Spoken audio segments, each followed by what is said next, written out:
Le Cameroun représente le plus important pays d'Afrique subsaharienne en termes d'immigration vers la France. La diaspora camerounaise brille par son éclectisme et son dynamisme. Âgée d'une cinquantaine d'années, Rosine Memi en fait fièrement partie. Je suis née au Cameroun. Mon parcours déjà scolaire, j'ai fait les études à l'école primaire, j'étais à Douala. Mon secondaire, je l'ai fait au collège, au CS d'Eido. Après, je suis allée à l'internat à Marie-Albert, à Ezeka. Je suis revenue à Douala et j'ai fait l'université de Douala. Voilà, et après, je me suis lancée dans le travail. J'ai eu un boulot. J'ai commencé à l'hôtel Sawa. Et après l'hôtel Sawa, je suis entrée dans les affaires. J'ai même fait un peu de politique. Et après, je me suis retrouvée en France.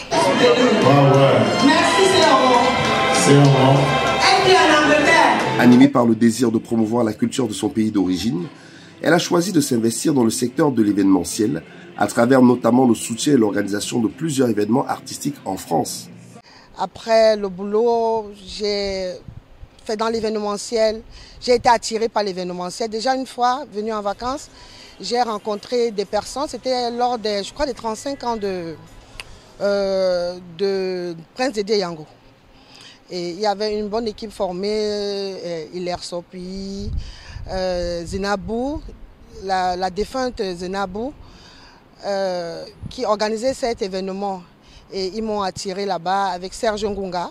Nous avons fait cet événement et j'ai aimé. Quand je suis revenue m'installer, j'avais un petit groupe, les métropolitaines de Paris, qui étaient déjà là. Ma soeur était présidente et je leur ai demandé, mais pourquoi pas faire un événement pour marquer un peu votre existence ici. Et c'est comme ça que nous avons donc lancé les métropolitaines de Paris.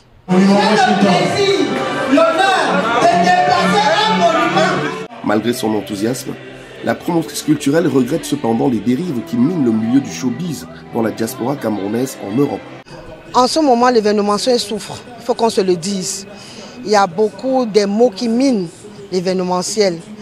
Parce que tout le monde aussi s'est jeté dans l'événementiel. Hein. Donc il y a des touristes dans l'événementiel, il y a des passionnés, il y a des suicidaires même dans l'événementiel, je dirais ça comme ça. Et ce mélange-là fait en sorte qu'il y a un mauvais vent qui souffle dans l'événementiel. Ça veut dire qu'on ne prend plus plaisir. Moi je dis déjà, en tant que promotrice, nous avons beaucoup plus de difficultés maintenant. Parce qu'il y a beaucoup de personnes sur le marché événementiel et pour les clients qui souffrent de vouloir soutenir tout le monde. Et il y a des marchands, je dirais ça comme ça, hein, parce qu'il y a des promoteurs qui font dans l'humanitaire. Vraiment. Il y en a, comme je disais, qui sont des touristes dans l'humanitaire, dans l'événementiel. Il y a ceux qui font l'événementiel par plaisir, d'autres font pour la culture. Donc tout ça, ce mélange-là commence à vraiment faire souffrir l'événementiel. Nous avons du potentiel. Les Camerounais ont du potentiel. Il y a le public. Mais il y a aussi la mentalité qui est venue détruire l'événementiel. Et généralement, ce n'est pas tout le monde. Hein. C'est juste un groupuscule comme ça qui arrive et vraiment comme un virus pourrit l'événementiel. Et c'est le cas. Vivement que ça change. Ça sera avec nous, avec vous. Parce que je pense aussi que les médias ont contribué même à la bonne marche et même au pire dans l'événementiel. Je pense que nous devons nous tous nous remettre en question et mettre l'affaire événementielle diaspora sur la table et soigner et sauver, même seulement pour les autres. Parce que nous-mêmes, nous avons trouvé ce que les autres ont fait. Donc laissons un héritage vraiment sain à ceux qui viennent après nous. Très sensible à la souffrance humaine, Rosine Memi a choisi de mener un combat acharné en faveur des personnes touchées par la drépanocytose, une maladie génétique du sang qui affecte les globules rouges. Son engagement part d'une histoire très personnelle. Passionnant ce que je fais, j'aime ce que je fais pour la cause. Et moi, c'est parti de l'événementiel à la cause, bien que je connaissais déjà la cause avant.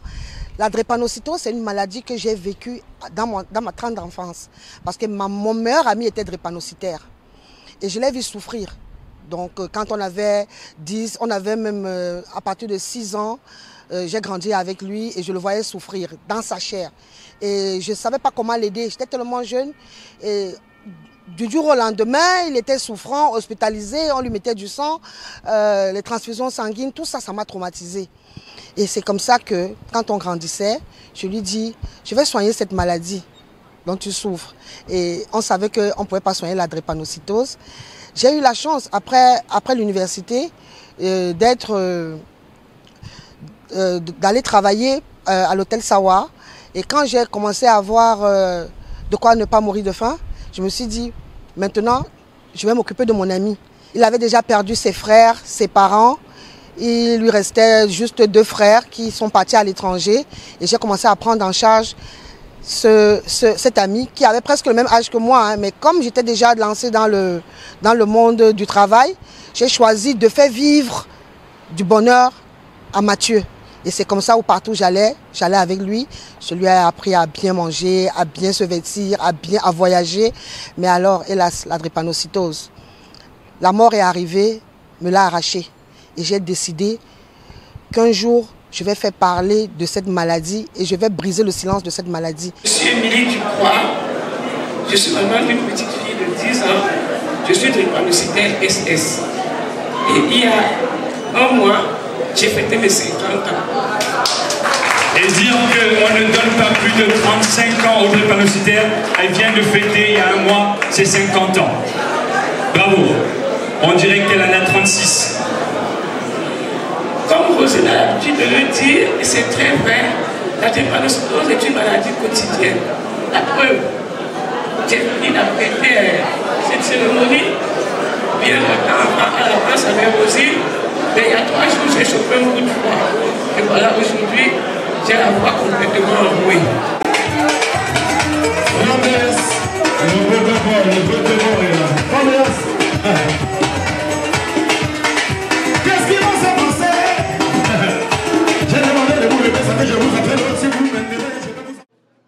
Aujourd'hui, elle est fière du chemin parcouru et parle des actions qu'elle mène au quotidien pour soutenir ceux qu'elle appelle affectueusement ses drépachous. Quand je suis rentrée en France, j'ai créé la DRECAF, aide aux drépanocytaires au Cameroun, en Afrique et en France. Je suis revenue, j'ai demandé au Cameroun qu'on me réunisse les enfants atteints de la drépanocytose. On a commencé à 20, 30. J'allais au Cameroun faire des dons. Et maintenant, ils sont 100, 70 enfants malades et 30 enfants de personnes malades. Et maintenant, ceux qui nous entourent, on a au moins une dizaine de bénévoles. Nous avons aussi pris leurs enfants en bas âge en charge. Donc c'est comme ça que maintenant, je fais de la drépanocytose, mais des drépachous, ma vie. Tous les jours, la drépanocytose est une maladie de tous les jours. Donc tous les jours, j'ai un cas malade, un cas d'enfant malade, 2, 3, 4. Donc il faut les scolariser, il faut les entretenir, c'est trop lourd pour moi, mais j'arrive quand même à tenir. Et franchement, j'organise l'Africa Fashion Night et tous ces petits, le barbecue, le drépa barbecue, tout ça pour réunir des fonds pour continuer la cause. Parce que la cause, c'est toute une vie, la drépanocytose. Le Cameroun, bien évidemment, occupe une place de choix dans son cœur et elle reste toujours aussi motivée à participer aux efforts de développement à travers de nombreux projets. Moi, j'aimerais aller au Cameroun, m'occuper de ces enfants à partir du Cameroun. C'est mon vœu, c'est mon rêve. Là, j'ai un projet déjà de construction. J'ai fait la fondation d'une... je voudrais faire un peu comme... comment je vais appeler ça, puisque l'hôpital est assez cher, les soins. Donc je voudrais faire une petite salle pour qu'ils puissent avoir les premiers soins avant d'aller à l'hôpital. Parce que la prise en charge est énorme au niveau de l'association. Donc je suis en train de construire un centre médical. Une petite salle pour qu'ils puissent avoir les premiers soins.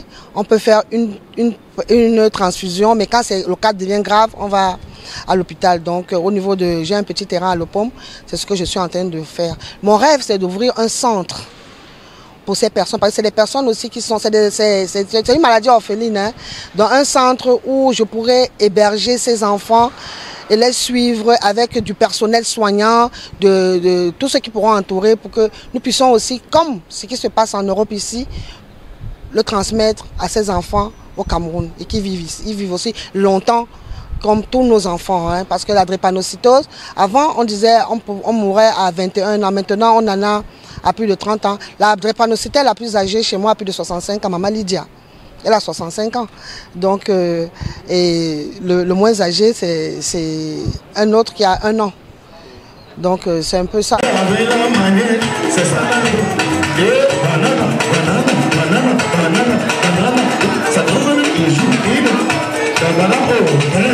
Ça continue à donner oui, il transport, donner vraiment. Allez donner, allez donner, allez donner, allez donner. Et vous continuez. Rose, je vous attends.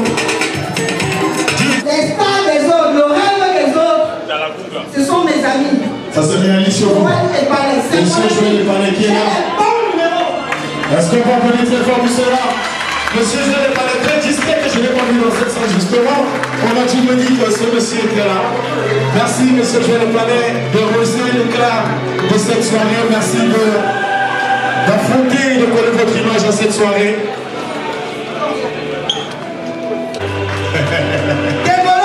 Voilà. Lui c'est le Nyanga Boy, le Sugar Boy. Moser, admirez le style.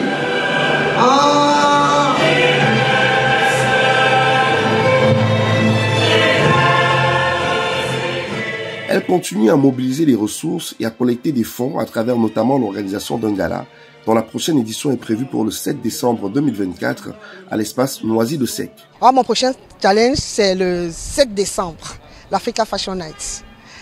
Ça sera un événement aussi, ça sera maintenant l'agréable parce que l'utile c'est la cause, c'est la prise en charge, mais maintenant nous avons droit aussi à faire l'agréable. Donc on va faire la fête sans jugement comme je dis, on va s'amuser pour la cause. Donc c'est un gala de 400 personnes, un gala avec un service à l'assiette. Parce qu'on fait bien les choses, hein. Et voilà, on va s'amuser, on va boire, on va péter le champagne comme je dis, mais ça sera pour la cause. Et après, il y aura des levées de fonds pour continuer mon projet, comme celui de la construction du centre médical et le Noël des enfants drépanocytaires. Donc mon challenge, c'est de faire un carton plein et surtout faire plein les poches pour les drépachous. Rosine Memmi l'a bien compris et malgré toutes les difficultés, elle avance en toute sérénité. N'est pas facile. Le chemin qu'elle emprunte n'est certainement pas facile, mais elle va sauter.